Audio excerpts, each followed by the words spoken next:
Welcome to the 18th part and the final part of Ynglinga Saga.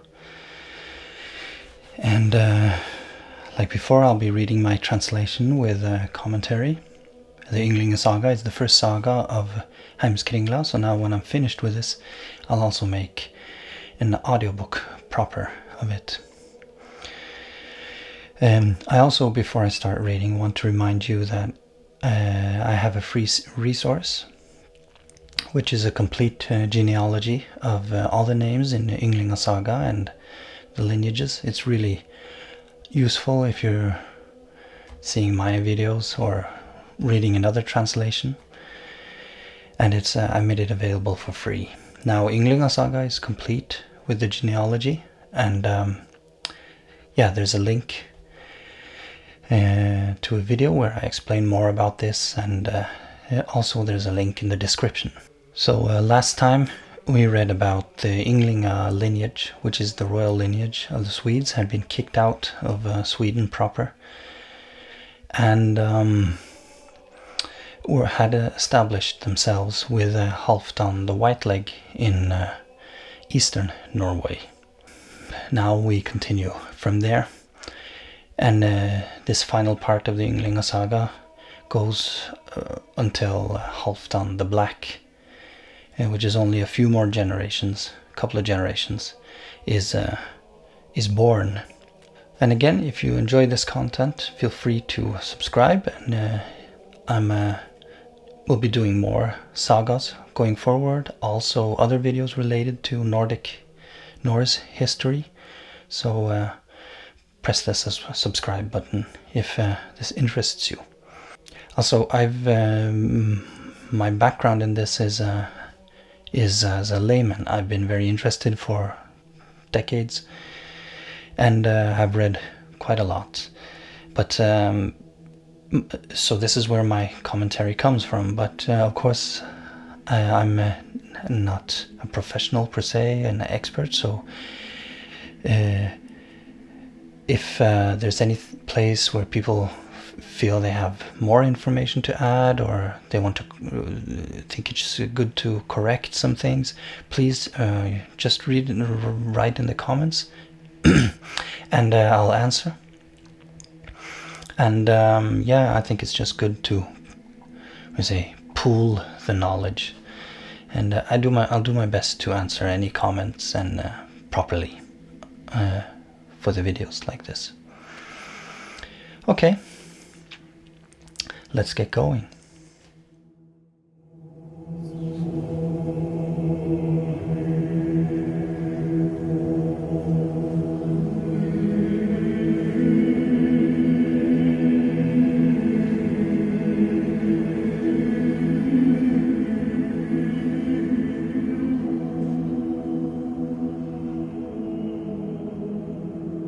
On Ingjald, Halfdan's brother. Ingjald, Halfdan's brother, was king in Värmland. After he died, Halfdan claimed Värmland and raised taxes there, and set jarls to rule there while he was alive. So now after Halfdan's brother Ingjald dies, Halfdan actually Halfdan White-leg, he claims Värmland. So now he's controlling all of East Norway, except what was called Alfheim, which is the areas on to the east of Oslo Fjord, going down to the Geatish areas in Sweden, and Vingulmark, which are the rich lands around where Oslo is today, and going on the west side, going approximately down to Drammen, and on the east side of Oslo it went down approximately to Fredrikstad, which of course didn't exist at the time, at least not under that name, since it was named after a later Danish king, King Frederick. The death of King Eystein. Eystein, son of Halfdan White-leg, was king after him in Raumarike and Vestfold. He was married to Hilda, daughter of Eirik Agnarsson, who was king over Vestfold. Agnar, Eirik's father, was the son of King Sigtrygg of Vendel. This is the Danish Vendel, I'm pretty sure. So this is the Vendel on the Limfjord going north. In Jutland. King Eirik had no sons. He died while Halfdan White-leg was still alive. Halfdan and Eystein then took all of Vestfold, and Eystein ruled over Vestfold while he was alive. There was a king at Verna, or Verne. He was called Skjold, and he was a great sorcerer. Skjold means shield. Verna is an area down where modern-day Rygge, on the east side of the mouth of Oslofjord. And there's still place names called Verne in that area. There's an old Verne kloster, remains of a cloister, monastery. So Verne is still there. There was a king at Verne. He was called Skjold, and he was a great sorcerer. King Eystein sailed with some warships along Verne and pillaged there, took what he could get his hands on, clothes and other valuables and the farmer's equipment, and did beach cleaving, and then left. And beach cleaving is one of my quite literal translations. For those who haven't seen, it's been explained in a previous video. Basically, it's a quite specific term in Norse, also in Norwegian, still used in modern Norwegian. It's a strandhugg or a strandhogg. And strandhogg is the act of coming in with your ships to some land, going off the ships onto land, and either stealing the livestock of the farms onto the ships, sailing away, or just slaughtering them on the spot. This was called strandhogg, and a hogg is a cleaving or a chop with an axe, for example. You can't hogg with a club, a blunt weapon. You need to hogg with a sharp weapon. So strandhogg. You can also hogg with a sword. It's a chopping move instead of a to prod or stick. So that's strandhogg, beach cleaving. King Skjold came to the beach with his army. King Eystein was already gone and had crossed the fjord. But Skjold could see their sails. He then took his cloak and waved it and blew on it. So Skjold, the chieftain Skjold, or King Skjold, he could look across this is at the mouth of Oslofjord, and he could see the sails of the ships leaving in the sunlight. And obviously he then starts doing some of his sorcery. When they sailed in along Jarlsøy, King Eystein sat at the rudder. Another ship sailed close by them. Jarlsøy here is what is today called Jarlsøy, outside Tønsberg, the city of Tønsberg. So when they sailed in along Jarlsøy, King Eystein sat at the rudder. Another ship sailed close by them. The waves were quite high, and the boom of the other ship swung over and struck the king overboard. That was his bane. So the sail boom of the other ship knocked the king out into the sea, and he drowned. His men caught hold of the body and took it to land at Borre. Borre is, this area is still called the same today. It's outside the city called Horten. They set up a mound at Rae by Vadla, overlooking the ocean. Now this Vadla here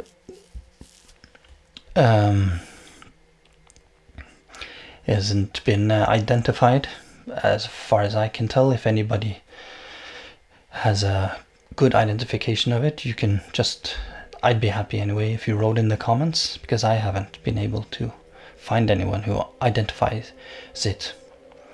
But there are At Borre, in this area, there are quite a lot of big, really nice Viking era or early Viking era and Iron Age era burial mounds out by the coast. So most likely it was in this area. So says Skjold. And Eystein by the rafter was thrown to Byleist's brother's maiden, and now lies under the bones of the waters, the host of warriors at the edge of the ridge where the biting cold, passing the Geatish prince Vadla stream, meets the waves. So Eystein's death is actually placed by a cold stream, and that wouldn't make sense for the Borre area as such if it's a a very prominent stream. So some people have placed this at Larvik, but there you have a big river coming down. I don't know if it's that. Anyway, there are a couple of kennings here as well. Byleist's brother's maiden, or the maiden of Byleist's brother. This is a kenning for Hel of the underworld, and now lies under the bones of the waters. And this is for rocks.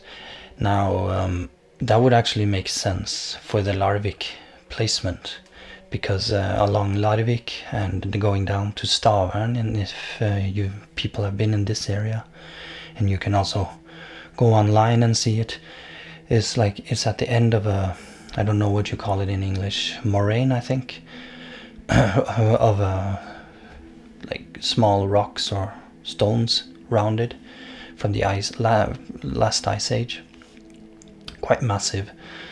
So it's not a beach, it's quite a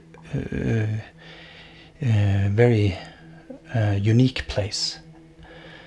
So perhaps bones of the waters, and otherwise rivers. It could be a river stream. Rivers in Norway are usually rock, a lot of rocks in them.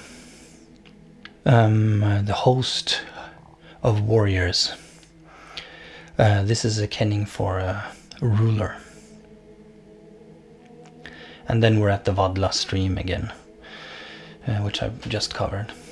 So the placement is a little bit unsure of where Eystein met his bane. Either Borre or maybe Stavern, Larvik area. Probably, quite likely, maybe he died and then was mounded in Larvik. But him being the king of Vestfold, I would say he's up there in Borre, in those mounds. On King Halfdan the Mild and Food Ill. And he's called the Mild because he probably was a mild ruler, wise ruler. And Food Ill, yeah, we'll hear about that in the chapter. King Eystein's son was called Halfdan, and he took over the kingdom after him.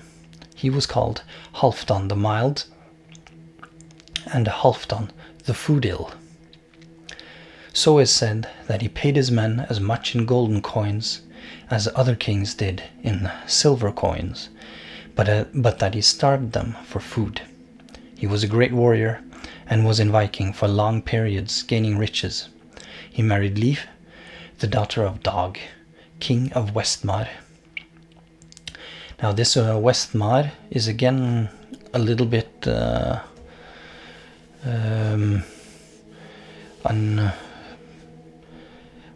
not of the different regions, it's not the most solidly placed, but usually it's placed going down after Vestfold, further down south. So you have Langesundsfjord, fjord, and this area, The area which is today called Grenland was called Grenmar, so that's the area of Skien, city Skien today, and then Porsgrunn. So that's Vestmar, going down to this area. His main estate was at Holtar in Vestfold, that being King Halfdan. And Holtar in Vestfold is what is today called Halfdan. He died the illness death there and is mounded in Borre. So says Skjold. And to the Ting, the third prince, by the maiden of Vedrung, from his home was invited. When the Halfdan, who lived at Holtan, of the Norns' judgment took his part, and the ruler at Borre, the victors later buried. Ting, of course, is to the parliament, to the meeting, to the settling place, and here it is of his own life. The third prince, I don't see so many people making rock solid suggestions for there, but there are different ones that he could be the third Ynglinga prince in the line who died of illness death. I didn't go through the line. I don't know if he is the third, but it sounds, perhaps he is. I read that this could be the kenning. I don't believe that's the case. I think because he after the he was kicked out of the king, Ynglinga king were kicked out of Sweden. He would be the third in line, with claims to the Norwegian areas. So I think it's the third in succession in the new kingdoms. That's just what I choose to my interpretation. And then, of course, the first settling here after Olaf Treefeller was burned would be Halfdan White-leg, then Eystein Halfdanson, and now Halfdan Eysteinsson the Mild. The Maiden of Vedrung, this is a kenning for Hel. The Norns judgment took his part. Originally in the Norse, it's Njote, which would be Nyte or Nyte today. And again, there's a little difference between if you read Scandinavian-made translations to many others, is that it's Nyte is or Njote is translated to enjoy, and that's the main meaning. If you to nyte something is you enjoy something you have deserved. Like you work hard and you enjoy a beer. But nyte can also be pain. You can also not that you enjoy it, but it's you can be forced to nyte somebody's revenge on an act you've done, for example. And you can use the word in that way. And then, of course, it's not to enjoy in a good way, but it's connected to when you nyte, you enjoy your punishment. You get your just punishment in a way. So it can mean that, and that's how I think. Again, I'm not expert, but that's how I understand it from a language perspective. So, of the Norns judgment took his part. It's not so easy to translate, so I just translated took his, he took his part of the judgment. He didn't enjoy it in a wellness kind of way. But in the Norse and Norwegian, you use the same. You can use the word like this.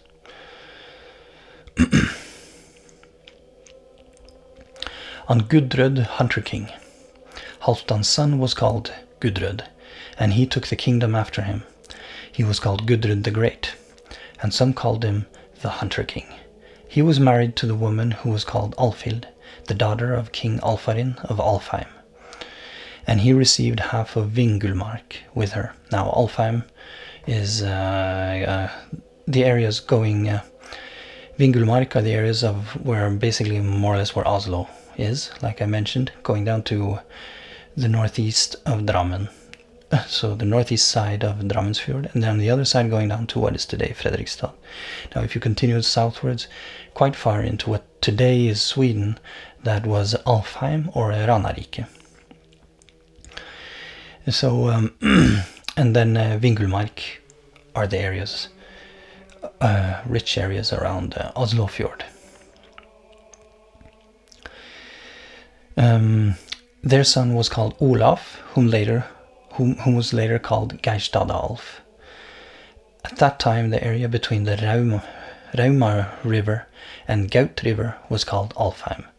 So here they're placing it between Glomma, Raum River in Norway, and Götaälv in Sweden. So Alfheim this all the way down to approximately where Gothenburg is today, north of Gothenburg. And that is the old Norwegian area going there. Of course, Sweden stretches quite far north now, but the original Norwegian areas go down to Gothenburg, approximately north of Gothenburg. When Alfhild passed away, King Gudrød sent his men west to the king of Agder. The one who ruled there was called Harald Redbeard. They were to propose to his daughter Åsa on behalf of the king. But Harald refused. The delegation returned and informed the king of their mission. Agder is the southernmost province of Norway, and when you come down to like Lista in Agder, this is very old kingdom there. You have Bronze Age foundings, you have many old finds. Agder is also mentioned in Jordanes as one of the original kingdoms of the Goths, who is called Agodit in his sources. I've seen in the official map of Jordanes, when you buy the book, they place Agodit north of Trondheim, which kind of doesn't make sense. The only old kingdom in Norway which can be formed into that way, especially since all the other kingdoms are very close phonetically to what they're called in later ages, is Agder. I know that's not what most books say, but that's, in my opinion, the absolutely clearest candidate, especially if you look at the archaeology of Agder and the southern parts of Agder. The delegation returned and informed the king of their mission, so they failed. After some time, King Gudrød pushed his ships to water and went with a great host to Agder. They came completely unnoticed and went onto land. They came to Harald's farm during the night. When he became aware that an army was coming against him, he went out with the men he had available. There was a battle, but the army of the people was large. There fell King Harald and his son Gyrd. And that's, but the army of the people was large, and it's written like this direct in Snorre as well, so I translated like that, not trying to fancy it up, but the meaning implicitly is that Gudrød actually came with a popular army. What to read of that? Was he an unpopular king in Agder? Was it the people's army from Westmar and Gud and Vestfold? Could be. If he took out Leidang, the farmers would have been with him. There fell King Harald and his son Gyrd. King Gudrød took great plunder, and he brought Åsa, the daughter of King Harald, home with him and held a wedding with her. They had a son called Halfdan. When Halfdan was 1 winter old, that autumn King Gudrød went visiting. He laid with his ship in Stivlesund, and there was a great drinking feast, and the king got very drunk.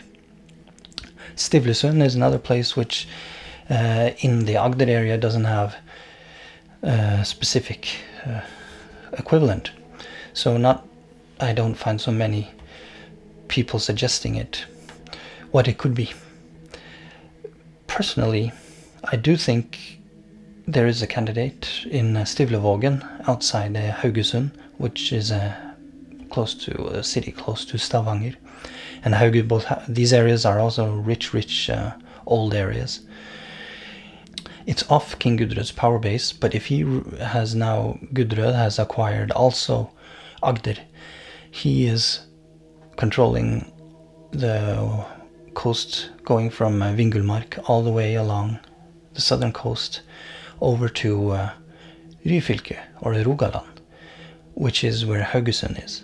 And if he went to visit, as it was said here in the saga, maybe he was visiting someone else. So that and the closest kingdom, that would be Rogaland or Ryfylke. So maybe that's a candidate. Stivlevågen. He laid with his ship in Stivlesund, and there was a great drinking feast, and the king got very drunk. And in the night, when it was dark, the king walked off the ship, but when he came off the landing, a man ran at him and thrust a spear right through him, and that was his bane. The killer was slain on the spot. The morning after, when it was bright, they recognized the man. It was Queen Åsa's shoeboy, and she didn't hide that what happened was on her advice. So says Skjold. Was Gudrød the Splendid, bit by treachery, the one who lived long ago, and the plot against the beer-drunk ruler, the vengeful head around the ruler drew, and a veiled victory the deceitful Åsa servant over the prince won, and the chieftain on the ancient beach of Stivlesund was stung. The death of King Olaf. Olaf took the kingdom after his father.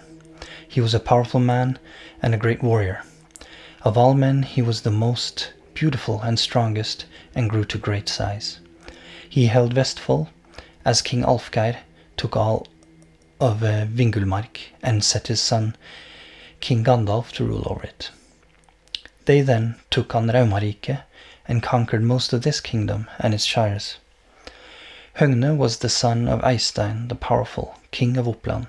He conquered all of Hedmark and then Toten and Hadeland. The Gudrød sons also lost control of Värmland, and they turned to the Svea king and paid tax to him.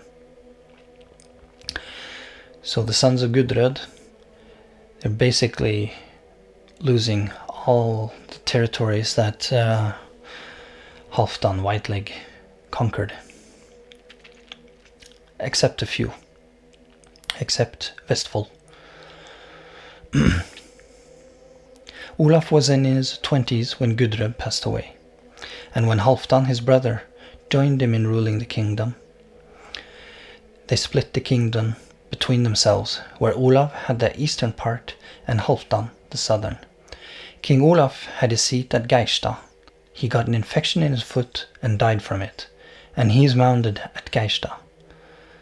So says Skjold. And this is one of the things that, of course, Snorre Sturlason isn't like, probably not, he's not perfect. He gets things wrong. But this is one of the things that kind of talks to his authenticity, is that the kings of the Norwegians here, the way they die, they don't, romanticize it. If he gets a stupid infection in his foot and that kills him, then that's what kills him, and that's what we write down, and that's what we put in the poem. So I think that's quite a nice witness to the down-to-earthness of the sagas. So says Skjold. And a branch grew in Norway of Thor's might, well it thrived. Olaf ruled in power long ago the wide lands of Westmar, until foot infection, the land of Fold's battle-bringer, would end his life. Now lies the strife-brave at Geistad, on the war-king a mound is piled.